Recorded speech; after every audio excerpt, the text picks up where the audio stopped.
O Clube dos Suicidas, de Robert Louis Stevenson. O Clube dos Suicidas é uma novela do escritor escocês Robert Louis Stevenson, publicada nos finais do século XIX, e que faz parte de um volume que o autor intitulou Novas Noites Árabes. Com certeza ele deu esse título, porque quem pegar o livro vai perceber que a estrutura das novelas que compõem as Novas Noites Árabes, como o Clube dos Suicidas, tem um formato de 2 a 3 histórias interligadas que formam a novela. E aí cada parte ou episódio da novela termina com o gancho para a aventura ou parte seguinte, né? Você termina sempre cada parte, por exemplo, de O Clube dos Suicidas, com uma abertura, com uma apresentação para a história, o episódio que vem dentro da novela, que integra a novela e que vem logo depois. Como acontece, por exemplo, quando a gente está lendo As Mil e Uma Noites. Daí, Novas Noites Árabes, ou Novas Mil e Uma Noites. Trata-se de uma novela que tem um tema bastante original e cheio de humor negro. Em Londres, instituiu-se um clube, o Clube dos Suicidas, do qual fazem parte vários jovens, a maioria realmente dos membros são bem jovens, com poucas exceções, onde eles desistiram de viver, mas não têm coragem de se suicidar.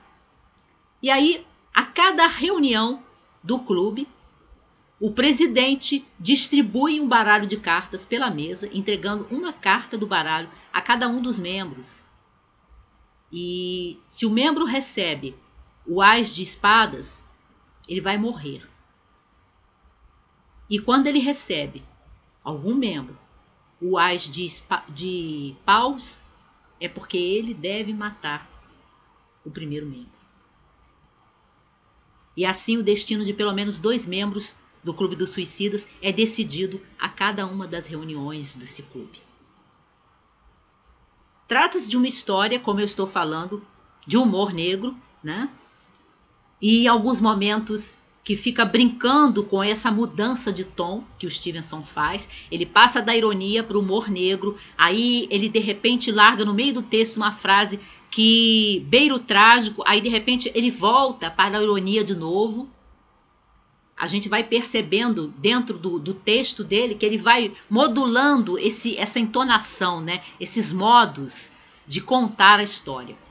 Eu não consigo imaginar, eu pelo menos não consigo imaginar, um escritor que não fosse britânico pegar um tema como esse, de um clube de suicidas, e narrado da maneira como o Stevenson resolve fazer aqui. Eu não consigo imaginar um italiano ou mesmo um americano escrevendo uma história dessa da forma como ela foi escrita.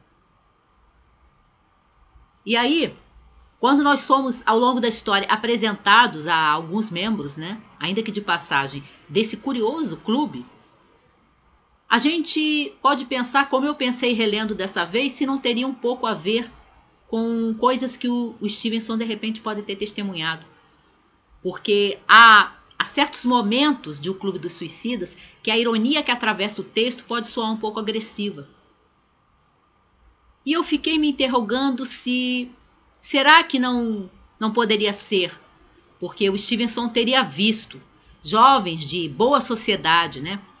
Aqueles jovens que recebiam uma boa educação na Inglaterra, que vinham de boas famílias, né? Que estavam nas altas camadas sociais do seu país, da sua sociedade, e que, portanto, tinham privilégios, mas que, de repente, desistiam de viver por motivos absolutamente frívolos, como acontece aqui, quando Stevenson para mostrar o que alguns dos membros do clube dizem, de quais são as suas razões para querer acabar com a vida. Alguns motivos são pueris, são tolos mesmo. E, no entanto, o Robert Louis Stevenson foi um homem que, por ser tuberculoso, ele foi doente toda a sua vida. Ele viajou muito buscando melhorar de saúde, né? Recuperar a sua saúde, viver mais. Será que ele não se sentia um pouco incomodado com o fato de haver pessoas que, tendo tanta razão para viver, estavam dispostos a jogar esse dom da vida fora por tão pouco, quando ele era um homem que fez tanto e se esforçou tanto para viver mais. O Stevenson veio a falecer com apenas 44 anos, em 1894. E ele é o homem que escreveu: não há dever mais subestimado do que o dever de ser feliz.